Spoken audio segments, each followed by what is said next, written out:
আপনি কি ভেবেছেন আপনার নামাজ দিয়ে আপনি জান্নাতে যাবেন? আপনি তাহাজ্জুদ গুজার, সেজদা দিতে দিতে কপালে দাগ ফেলেছেন, এটা আপনারা জান্নাতে নেবে না? আপনি এলাকার সবচেয়ে বড় হাতেম তাই দানশীল, এই দানের ভরসায় বসে আছেন। কুশিন কালো ভাব।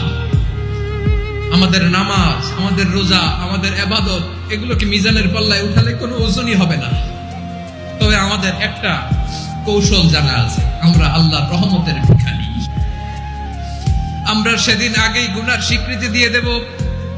আমরা বলবো, আল্লাহ তুমি প্রশ্ন করার আগে তোমার একটা কথা বলি, আমারে কিছু জিজ্ঞেস করো না, আমি সব করেছি। এমন কোন পাপ নাই যে পাপ আমারে দিয়ে হয় নাই।